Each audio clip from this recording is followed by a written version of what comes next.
Hello everyone, welcome to learner B extra. इस video में हम लोग देखेंगे क्लास 9 साइंस की बुक का जो चैप्टर 1 है उसके question answers matter in our surroundings के।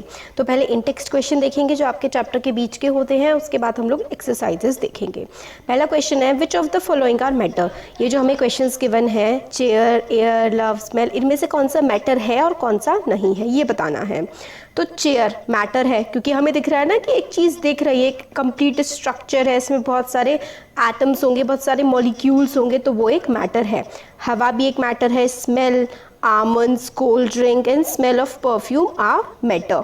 मतलब जिस चीज़ को हम लोग टच कर सकते हैं, हमारे सेंसेस के थ्रू हम फील कर सकते हैं, जिस चीज़ में बेसिकली सेल्स होते हैं वो मैटर होती है।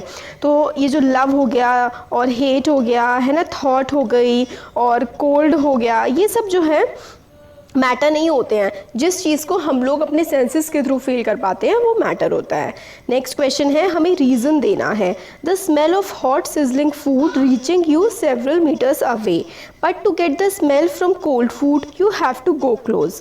मतलब आप जो है सेंस आपका जो आप ना जो गर्म खाना है वो काफ़ी दूर से भी आपको उसकी खुशबू आ जाती है, मगर जो ठंडा खाना होता है उसको अगर आपको सूंघना है तो आपको उसके पास जाना पड़ेगा। ऐसा क्यों होता है?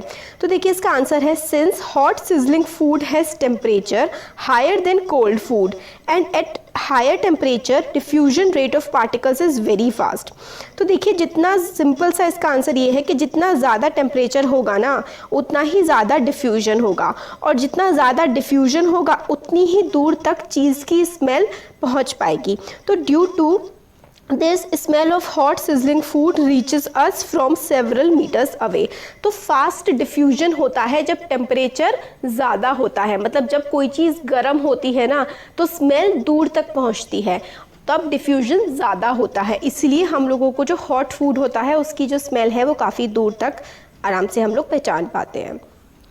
नेक्स्ट क्वेश्चन है, देखिए a diver is able to cut through water in a swimming pool which property of matter this observation shows. तो एक जो डाइवर है, डाइवर मतलब जो डाइव करते हैं ना, जो स्विमर्स होते हैं वो डाइव करते हैं पानी में, वो आराम से पानी को काटते हुए तैरते हुए निकल जाते हैं। तो प्रॉपर्टी मतलब मैटर की कौन सी प्रॉपर्टी है जो इस चीज़ में हेल्प कर रही होती है? तो देखिए इसका आंसर है if diver has ability to cut through water in a swimming pool then it shows that the particles of matter have a kind of force working between them. Because of this force, the particle of matter remain together till some external force is applied. तो देखिए क्या है, tough सी language है, easy करके समझाते हैं। क्या होता है ना, 3 टाइप ऑफ मैटर होती है मेनली हमारी। सॉलिड होती है, एक लिक्विड होती है और एक गैस होती है। तो जो सॉलिड होते हैं ना, इसके जो पार्टिकल्स होते हैं इसमें फोर्स ऑफ अट्रैक्शन जो है ना वो काफ़ी ज़्यादा होता है। लिक्विड में आप इसका सिंपल सा आंसर ये लिख सकते हैं, liquid has less force of attraction between the particles. तो पार्टिकल्स ऑफ मैटर जो होते हैं ना लिक्विड में, उनमें जो फोर्स ऑफ अट्रैक्शन होता है ना वो काफ़ी ज़्यादा कम होता है। इसकी वजह से डाइवर ईजिली जो मॉलिक्यूल्स हैं वो दूर दूर होते हैं। लिक्विड में जो मॉलिक्यूल्स होते हैं ना मैटर के वो काफ़ी ज़्यादा दूर दूर होता है, इसलिए उनके बीच में क्योंकि स्पेस होता है तो कोई और चीज़ उसके बीच में से निकल सकती है। इसलिए डाइवर जो है, क्योंकि वाटर के पार्टिकल्स के बीच में स्पेस काफ़ी ज़्यादा है, तो डाइवर जो स्विमिंग पूल में कूद रहा है आराम से उस पानी को काट सकता है।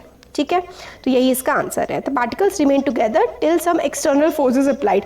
आपस में वो साथ साथ रहेंगे, अगर कोई बाहर से कोई फोर्स अप्लाई हो गई तो वो दूर चले जाएंगे। नेक्स्ट क्वेश्चन है, मेनली सिंपल सा इसका आंसर ये हो जाएगा कि जो पार्टिकल्स है ना वो काफ़ी दूर है, उनके बीच में स्पेस है, इसलिए डाइवर उसमें कूद सकता है। कैरेक्टरिस्टिक पार्टिकल ऑफ मैटर जो आपके हेडिंग्स दिए हुए ना आपके एनसीईआरटी में, वही characteristic of particles of matter ये है। Particles of matter have space between them. जो पार्टिकल्स होते हैं मैटर के, उनके बीच में स्पेस होता है। अभी हमने देखा कि सॉलिड में सबसे कम होता है पार्टिकल्स के बीच में स्पेस, लिक्विड में उससे ज़्यादा, गैसेस में सबसे ज़्यादा। ये पहली प्रॉपर्टी हो गई या फिर कैरेक्टरिस्टिक हो गई। Particles of matter are in continuous motion. Particles जो होते हैं ना मैटर के वो हमेशा मोशन में होते हैं। तो पार्टिकल्स ऑफ मैटर के बीच में स्पेस होता है और वो हमेशा मोशन में होते हैं। पार्टिकल्स जो होते हैं मैटर के, उनमें एक अट्रैक्टिव फोर्स होता है उनके बीच में, जिसकी वजह से वो लोग साथ में रह पाते हैं। तो particles of matter have a attractive force between them, जिसकी वजह से वो that keep them together. Next question है, देखिए द मास पर unit volume of a substance is density. ठीक है, तो density is equals to mass upon volume, ये डेंसिटी का फॉर्मूला होता है। Density is equals to mass upon volume होता है। अरेंज करना है हमें इंक्रीजिंग ऑर्डर ऑफ डेंसिटी में। तो सबसे ज़्यादा क्या होता है, सबसे ज़्यादा भारी जो चीज़ होगी ना उसमें सबसे ज़्यादा डेंसिटी होगी। तो हवा तो सबसे हल्की होती है। फिर उसके बाद एग्जॉस्ट फ्रॉम चिमनी, चिमनी से जो धुआं निकल रहा होता है वो हवा से भारी होता है। क्यों? आप देख रहे हैं ना, वो हवा से ऊपर उड़ता हुआ जा रहा है, क्योंकि उसमें छोटे छोटे से पार्टिकल्स होते हैं, कार्बन, बहुत सारी चीज़ों के सूट होता है, डस्ट के पार्टिकल्स, ये सारी चीज़ें होते हैं, तो वो हवा से भारी हो जाता है। उससे भारी जो एग्जॉस्ट चिमनी से जो निकल रहा होता है उससे भारी कॉटन होता है, उससे भारी पानी होता है, पानी से भारी शहद होता है, शहद से भारी चौक, और चौक से भारी आयरन। तो सबसे ज़्यादा डेंसिटी यहाँ पर किसकी होती है? आयरन की। फिर उसके बाद चौक की, फिर उसके बाद हनी, यहाँ पे हनी लिखा हुआ है, शहद, फिर वाटर, फिर सबसे कम एयर, है ना। तो ये सीक्वेंस फॉलो होता है। नेक्स्ट है, हमें डिफरेंस बताना है state of matter, solid liquid gas के बीच में हम लोग को डिफरेंस बताना है। तो पूरे चैप्टर में यही है। देखिए, अब देखिए, solid particles are rigid and incompressible. तो रिजिड होते हैं मतलब काफ़ी ज़्यादा कैड़े कैड़े से होते हैं, पास पास होते हैं, और उनको कंप्रेस करना, दबाना जो सॉलिड के पार्टिकल्स को काफ़ी ज़्यादा मुश्किल होता है। लिक्विड के पार्टिकल्स रिजिड नहीं होते हैं और इजीली कंप्रेस हो सकते हैं। ठीक है, पार्टिकल्स बिल्कुल भी रिजिड नहीं होते हैं और बहुत ही ज़्यादा इजीली कंप्रेस हो सकते हैं। तो कंप्रेसिबिलिटी पे ये रिजिड नहीं होते हैं सॉलिड के पार्टिकल्स, है ना, और कंप्रेसिबल भी नहीं होते हैं। सॉरी, रिजिड होते हैं और कंप्रेसिबल नहीं होते। ये रिजिड नहीं होते हैं और कंप्रेसिबल होते हैं, और ये तो बिल्कुल भी रिजिड नहीं होते और बहुत ही ज़्यादा कंप्रेसिबल होते हैं। रिजिड का मतलब कैड़ा, कंप्रेसिबल का मतलब होता है इन पे दबाव बनाया जा सकता है आसानी से। आप टेबल को दबा के देखिए, आप नहीं दबा पाएंगे। आप लोग किसी पानी पे हाथ रखेंगे, वो नीचे इधर उधर हो जाएगा। और गैस को तो कोई गैस होगी, जैसे कि धुआं निकल रहा होगा, आप उसे अपने हाथ से ही हटाएंगे तो वो, है ना, इधर उधर हो जाता है। तो सबसे ज़्यादा कंप्रेसिबिलिटी गैस की होती है। जो लिक्विड पेट्रोलियम गैस होती है, आप उसको प्रेस करके ही तो क्या करते हैं, दबा के रखते हैं ना सिलेंडर में, तो बहुत ही हाईली कंप्रेसिबल होती है गैस। लिक्विड उससे कम कंप्रेसिबल होता है, सबसे कम कंप्रेसिबल होता है सॉलिड, और सॉलिड सबसे ज़्यादा रिजिड होता है।